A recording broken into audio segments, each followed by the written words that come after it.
This is the cartoon I saw. You might have seen it as well. Yes, it's a very clever cartoon. Russia considers itself a great power, a global power. After the visit, there is a sense of urgency to hold the provincial council election. It is urgent. It is urgent. I don't know why it was urgent, but it is urgent to understand the strengths and weaknesses of the 13th Amendment. Now, at that time, Mr. Gotabaya Rajapaksa's Secretary of Defense was promising that they would fully implement the 13th Amendment when the war was won. But President Gotabaya Rajapaksa is now saying something very, very different. I find this distressing because President Gotabaya Rajapaksa is engaging in a kind of a gamble. India can be persuaded by extending economic concessions. The question has to be asked, why does he need a new constitution? He's got the 20th Amendment. He has all the power that anybody can have. So what is it that he doesn't have that requires a new constitution and cannot be brought in through yet another amendment? And finally, when the airdrop took place, Sri Lanka found that there was nobody willing to speak up for Sri Lanka. So, is this concern about the revival of LTT is a legitimate concern? And if the 13th Amendment could have been used for separation, then Mr. Prabhakaran would have used it. Recently, the emergence of the AUKUS, AUKUS. AUKUS. What kind of implications for Sri Lanka? Whether it's the Sinhalese or the Tamils, we have had a strange situation, maybe because we are an island, that sometimes the Sinhalese and sometimes the Tamils see things that are not there. They imagine things. So here in the South, in the government, by government, I repeat, I don't necessarily mean the cabinet. I mean the president and the real power wielders, whom you see sometimes in the presidential task forces and so on. They don't seem to have looked at a world map. Because if you look at a world map, you can see, you just draw lines of the Quad. And then you draw the AUKUS lines. And then you will see that where we are located, and we are always going to be located here, there is no way that anyone can match the preponderance of military force that India and its partners can bring to bear in this theater. Having defeated the LTT, they have now taken over the mentality of triumphalism. We beat. I remember the LTT very well. I mean, we beat the IPK. Who can't we beat? And here it is, we beat the LTT, which beat the IPK. What they seem to be thinking is, we'll make tactical concessions to the Americans and the Indians and all these other fellows, let them come and go. We'll have military exercises. But our strategic relationship will remain with China. Now, I'm saying this not because I'm guessing. The protesters uprooted that and turned it, first they held it up and they hit the pictures. Then they turned it upside down. These are Sinhala Buddhist peasants. This is the base of the regime.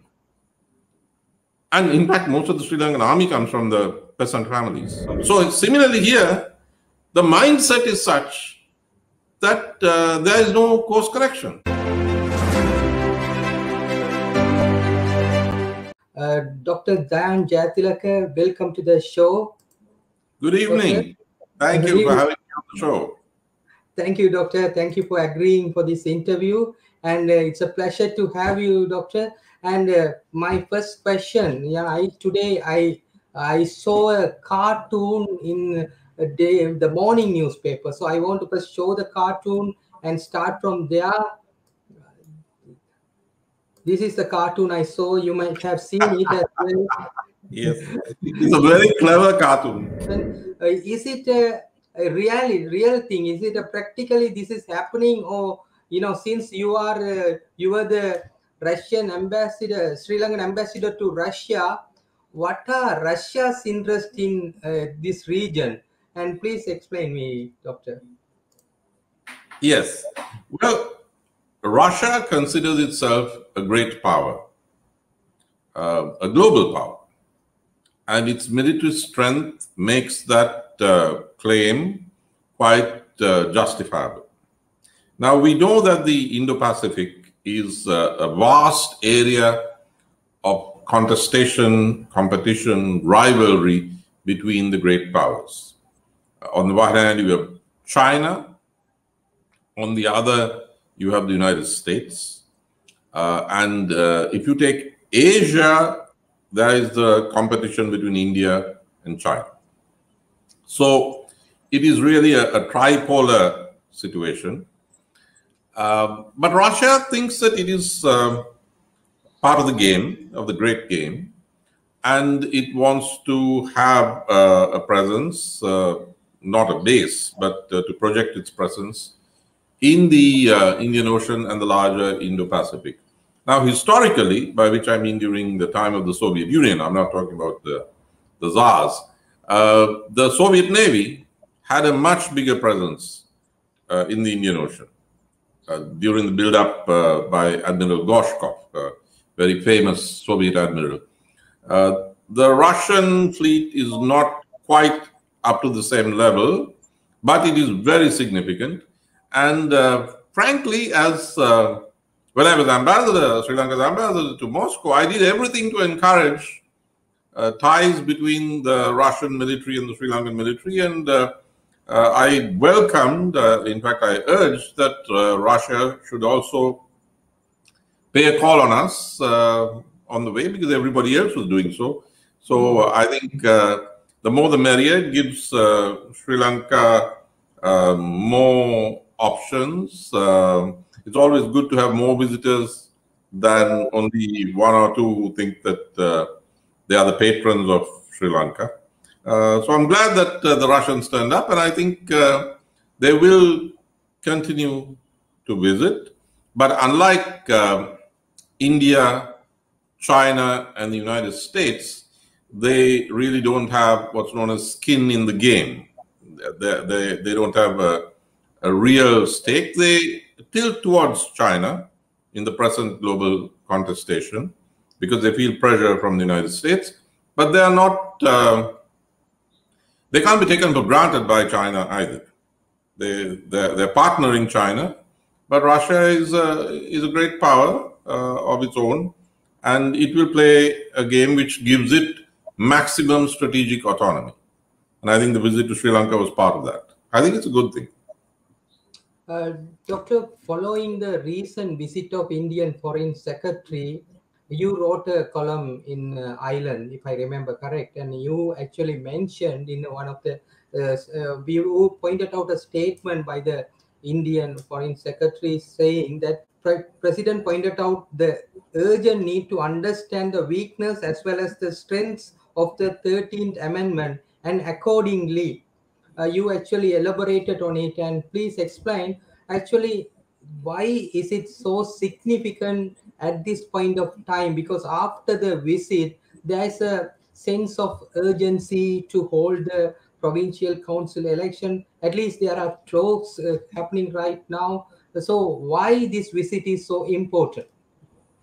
Well, I think that Foreign Secretary Shringla's visit came on the heels of two things. One was the discussion on the sidelines of the United Nations General Assembly between the Sri Lankan Foreign Minister, Professor G.L. Pieris, and India's Foreign Minister, Dr. Jayashankar. But perhaps more importantly, it came on the heels of the Quad summit at the White House. That is the four countries, the United States, India, Japan, and Australia, which took place at the White House. And at that meeting, it was very clear that there was a very special relationship between the world's oldest democracy and the world's sole superpower still, the United States, and the world's most populous or largest democracy and the regional power, India. Now, the Shringla visit I see against that backdrop, Now, the line that you quoted, which I quoted in my article, does not come from the Shringla statement, not from the Government of India statement. When there's a visit of this sort, you expect one of two things. Either a joint statement of the two countries, if they agree on most things, there's a joint statement, or a simultaneous press briefing, where both sides take questions from the journalists and they make their separate statements. Now, we didn't have either of those. What you had was a statement from the presidential media division, that is President Gotabaya Rajapaksa's office. And then you had another statement issued by the High Commission of India in Colombo. Now, it is in the statement of President Gotabaya Rajapaksa's media division that it stated that the president had said that it is important, it is urgent. It is urgent. I don't know why it was urgent, but it is urgent to understand the strengths and weaknesses of the 13th Amendment. So, when you compare that with the statement of the Government of India as manifested in the High Commission statement on Foreign Secretary Shringla's visit, at the end of the visit, it's clear that India urged the full implementation of the 13th Amendment, all provisions of the 13th Amendment, and the holding of provincial council elections. President Gotabaya Rajapaksa did not say anything about the holding of provincial council elections, but he did strike a different note, almost a contradictory note, and said, well, we have to weigh the strengths and the weaknesses, the pluses and the minuses of the 13th Amendment. In other words, he is not going to fully implement the 13th Amendment. He is not going to implement all the provisions of the 13th Amendment. He is either going to hold the elections to the provincial councils as they now stand, but not proceed with the implementation of the devolution of all powers, or he will move this new constitution in which the powers, in which the 13th Amendment disappears, because when there's a new constitution, it won't be the 13th Amendment, it'll be something else. So this is very significant. There is an asymmetry in the views of the government of Sri Lanka and the government of India. Now, what makes this even more interesting is that this is not what President Gotabaya Rajapaksa's brother, President Mahinda Rajapaksa, promised India throughout the war and immediately after the war. In the statements, there were two statements, May 21st, 2009 and May 23rd, 2009, one with the Government of India delegation and one with visiting UN General Secretary Ban Ki-moon, which pledged the implementation of the 13th Amendment. So President Gotabaya Rajapaksa's stand is quite different from that. What is even more interesting is that this is not the stand that President Gotabaya Rajapaksa took when he was Secretary Defense of Sri Lanka during the war, because he was part of what was known as the Troika, the three-person group, Basil Rajapaksa, Gotabaya Rajapaksa, and Lalit Veeratunga, that constantly interfaced with the Indian side. That included Shiv Shankar Menon, Foreign Secretary at that time, National Security Advisor M.K. Narayanan, and one other top official from the Indian side. Now, at that time, Mr. Gotabaya Rajapaksa, Secretary of Defense, was promising that they would fully implement the 13th Amendment when the war was won. This is how space was secured and Indian support, or at least neutrality, was assured for the military victory by the Sri Lankan state. But President Gotabaya Rajapaksa is now saying something very, very different. I find this distressing because President Gotabaya Rajapaksa is engaging in a kind of a gamble. This is not just his personal view, but his key advisors like High Commissioner to Delhi, Milinda Moragoda, and an unofficial security advisor, Dr. Rohan Gunaratna, based in Singapore. They've been arguing that it is not necessary to implement the 13th Amendment, and that India can be persuaded by extending economic concessions and some minor defense cooperation to forget about the Tamil issue. In other words, to de-link the Tamil issue from India, which means really to tear up the Indo-Sri Lanka Accord. So this is the line that President Gotabaya Rajapaksa is trying now. It's a dangerous gamble because the economic consequences, the economic concessions that they're making is running into trouble in the south of Sri Lanka, because this Sri Lanka being a small island, there is a great deal of sensitivity to strategic national assets, economic assets being given to anybody, whether it's the Americans, the Chinese, or the Indians. It is far cheaper politically to implement the 13th Amendment. But somehow President Gotabaya Rajapaksa thinks that it's better not to implement the 13th Amendment or do so only on a small scale. And that is probably because of his ultra-nationalist ideology and his inner circle, which consists of former high-ranking officers of the Sri Lankan military who always wanted to tear up the Indo-Sri Lanka Accord. Doctor, during your tenure at the UN HRC in Geneva, the only resolution in support of Sri Lanka was passed. And then I actually read your profile and all, why you were removed from Geneva is because of your staunch support for 13th Amendment.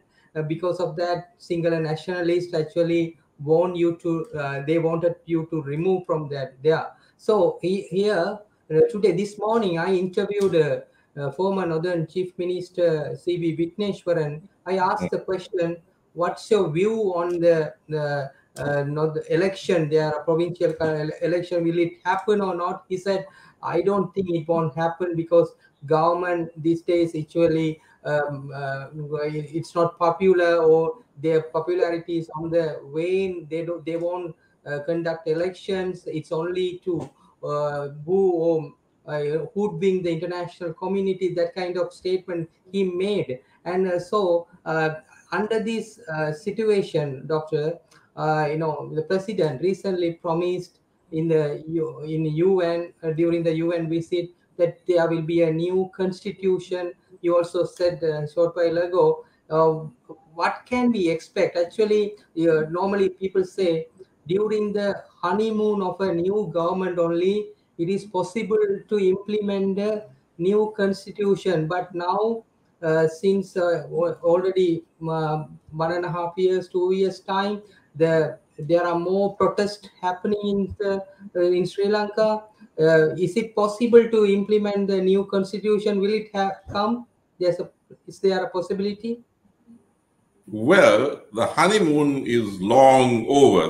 There's no honeymoon anymore. And I would say, at the risk of annoying some of my viewers, that even during the honeymoon, there was never a possibility for any government to go beyond the 13th Amendment. Take President Chandrika Bandaranaike Kumaratunga, who won, almost 60% of the vote in 1994. She tried to move on the so-called package, the devolution package, the Union of Regions package. In 1995, it didn't work. 1997, it didn't work. In August 2000, that didn't work either, and they had removed the term Union of Regions. And she just couldn't do that, because there are certain things that are possible in Sri Lanka, given the balance of forces.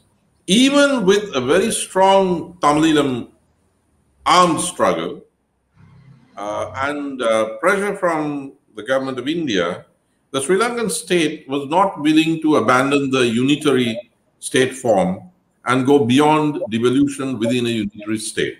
So there is no logical reason for anybody to have expected that Sri Lanka could be pushed or would go under any president beyond the 13th Amendment.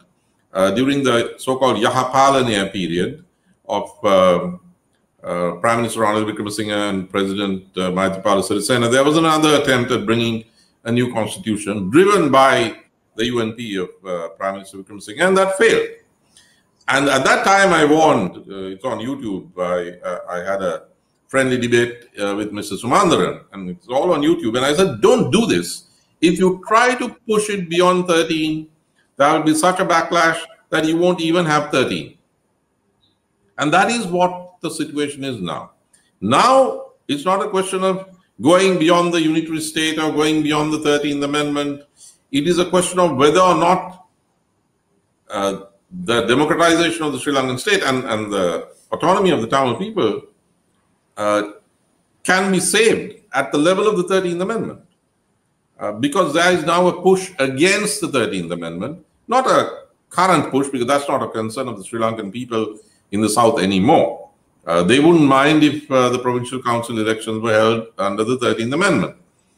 The problem is that there are two views in the government. There is the view of the president and the president's advisors. I would say his inner circle is even more hawkish than the president is. And these are a former military top brass who always had a problem with the Indo-Sri Lanka Accord and the presence of the Indian peacekeeping forces. They are hardcore anti-devolution, and they are now the most influential players. Then you have Prime Minister Mahinda Rajapaksa, who doesn't have much power, hardly any.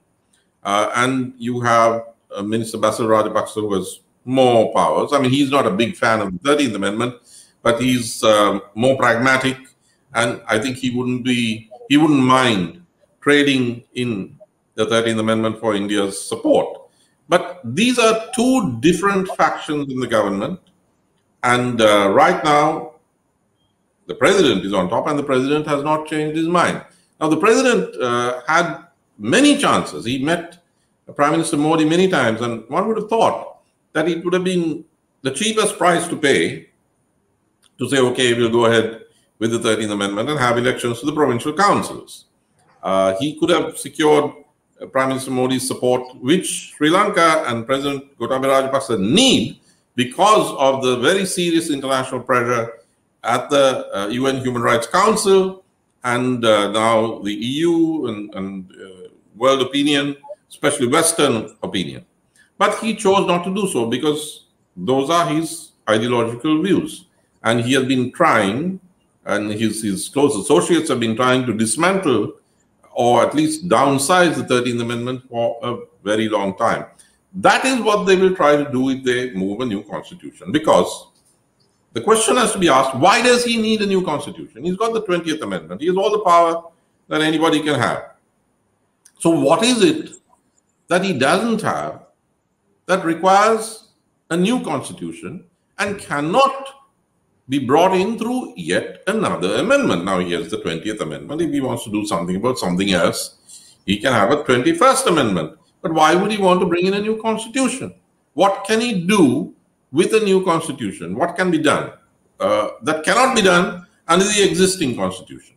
The answer to that question is in the Indo-Sri Lanka Accord, the preamble of the Indo-Sri Lanka Accord, which defines the Sri Lankan state as a multi-ethnic, multi-religious, multilingual, pluralist state, Sri Lankan society. Now, the 13th Amendment is the child of the Accord. There's 2.1 in the Accord which talks about the understandings reached between the governments of India and government of Sri Lanka from 1985, etc., etc. That's the devolution package and residual measures. Now, if there's a new constitution, the hawks in the Sri Lankan government and the state feel that you can get rid of the 13th Amendment or you can miniaturize it without antagonizing India. You can say, look, we have a new constitution. Well, you know, we debated the strengths and weaknesses of the 13th Amendment, and some parts of it we have included in our new constitution. and we are a sovereign state, we are perfectly entitled to a new constitution. And some of them think that they can use the Indian government's repeal of Article 370, that's the special status of Kashmir, as an excuse and say we are only doing what you did, which of course is a complete lie, because India remains a secular quasi-federal state, and that applies to Kashmir, even though Kashmir has been bifurcated. What happens is that the special status conferred by Article 370 no longer applies, and the Indian Constitution, all the provisions of the Indian Constitution do apply. So what is exceptional about Kashmir has been removed. Now in Sri Lanka, if you remove the 13th Amendment, there is no federal or quasi-federal or secular Sri Lankan state where the Tamil people can say, okay, the exceptional status has been removed, but we still have this. There's nothing. There won't be anything. That's the only thing you need a new constitution for. And maybe to define Sri Lanka as a singular Buddhist state, like Netanyahu did with Israel, saying that it is a Jewish state, and only the Jewish people have the right of sovereignty and self-determination. Now, that's the move that was made by Netanyahu. That was not the case before, though it was understood that Israel was a Jewish state. But it was never officially defined in that way. It is possible. That's the only reason I can see. At this moment, when the government is extraordinarily unpopular, that's the only card that they might play, saying, look, we are going to redefine Sri Lanka as a singular Buddhist state. And are you for it or are you against it?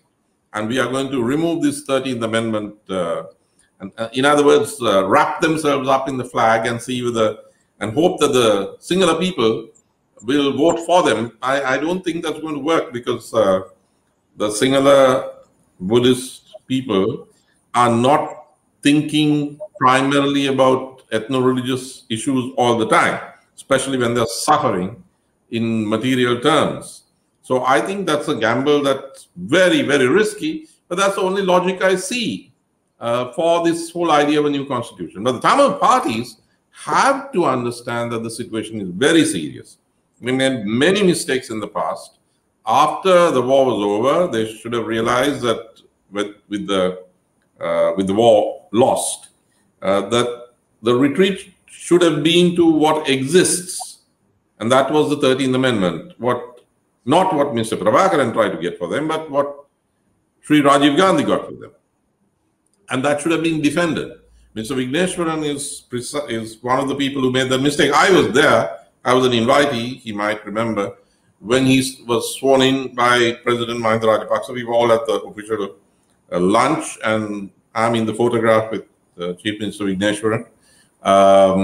But that very afternoon, he went out of went after the ceremony, and one of his advisors drafted a statement, and he issued a statement talking about internal self-determination. So that only helped the hardliners, like the then Secretary of Defense, to push back. Now, if Chief Minister Vigneshwaran had used the monies available and strengthened the base of the Tamil people through the provincial councils, the situation today would have been far better, and it would have been easier to defend these provincial councils. But that didn't happen. Now is the last chance, and there is no possibility of anything beyond the 13th Amendment for the foreseeable future. But the 13th Amendment has to be defended, and the Tamil parties have to get together in order to defend that, because that is all India is willing to do. India is not willing to go beyond the 13th Amendment, but the entire international community, as the Geneva resolutions show, would support the cause of the 13th Amendment, and it would be very difficult for President Gotabaya to go against that. If he does so, there would be a big international backlash. But unless the Tamil parties are willing to defend it, then why should anybody, how can India do what the Tamil politicians are not willing to do for the Tamil people?